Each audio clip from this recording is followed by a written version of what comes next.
جن کے آنے سے روشن ہوئے دو جہاں، جن کے آنے سے روشن ہوئے دو جہاں، ان کے قدموں کی برکت پہ لاکھوں سلام۔ معزز ناظرین کرام، السلام علیکم۔ انزلہ نور آج آپ کے لیے حیات طیبہ صلی اللہ علیہ وآلہ وسلم سے ایسے واقعات لے کر حاضر ہوئی ہے جن کو جان کر آپ کو اندازہ ہوگا کہ ہمارے نبی صلی اللہ علیہ وآلہ وسلم نے اسلام کی تبلیغ کے لیے کتنی تکلیفیں برداشت کی۔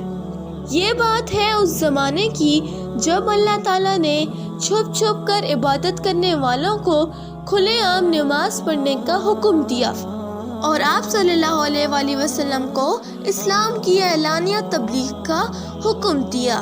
جب کفار مکہ نے دیکھا کہ مسلمان اب اعلیٰ اعلان اپنے خدا تعالیٰ کی عبادت کر رہے ہیں، وہ مسلمانوں کی جان کے دشمن ہو گئے اور ہر طرح سے مسلمانوں کو اذیتیں پہنچانے لگے۔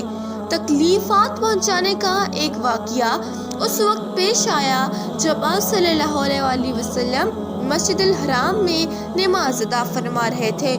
قریب ہی کچھ جانور ذبح کیے گئے تھے جن کی اوجڑی ابھی تک وہیں پڑی ہوئی تھی۔ ایسے میں ابو جہل نے کہا، کیا کوئی شخص ایسا ہے جو اس اوجڑی کو محمد صلی اللہ علیہ وآلہ وسلم کے اوپر ڈال دے؟ تب مشرکوں میں سے ایک شخص اٹھا، یہ اپنی قوم میں سب سے زیادہ بدبخت تھا۔ یہ گیا اور اوجڑی اٹھا لایا۔ جب آپ صلی اللہ علیہ وآلہ وسلم سجدے میں گئے تو اوجڑی آپ کے اوپر رکھ دی اور خود زور زور سے ہنسنے لگے۔ حضرت فاطمہ رضی اللہ تعالیٰ عنہا کو کسی نے اطلاع دی تو انہوں نے آ کر آپ صلی اللہ علیہ وآلہ وسلم کے اوپر سے وہ اوجڑی ہٹائی۔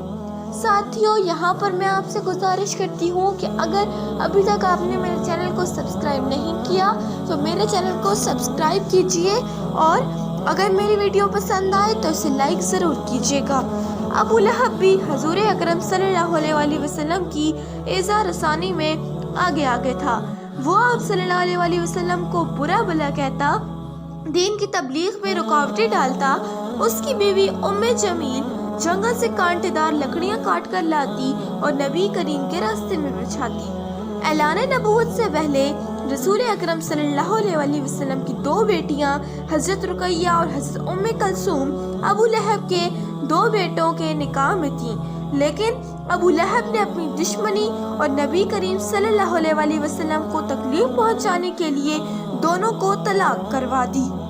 ایک روز ایسا ہوا کہ آپ خانہ کعبہ کا طواف کر رہے تھے۔ ایسے میں عقبہ بن ابی معیط وہاں آ گیا۔ اس نے اپنی چادر اتار کر آپ صلی اللہ علیہ وآلہ وسلم کی گردن میں ڈالی اور اس کو بل دینے لگا۔ اس طرح آپ صلی اللہ علیہ وآلہ وسلم کا گلا گھٹنے لگا۔ حضرت ابوبکر صدیق دوڑ کر آئے اور اسے کندھوں سے پکڑ کر دھکیلا اور آپ صلی اللہ علیہ وآلہ وسلم کی جان بچائی۔ کفار کا یہ ظلم و ستم جاری رہا۔ ایسے میں ایک دن حضور اکرم صفا کی پہاڑی کے پاس موجود تھے۔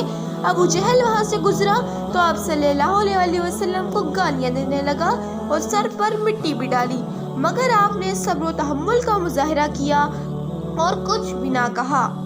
کروڑوں بار رحمتیں ہوں ذات اقدس پر جنہوں نے اپنے دین کے لیے اتنی تکلیفیں برداشت کی۔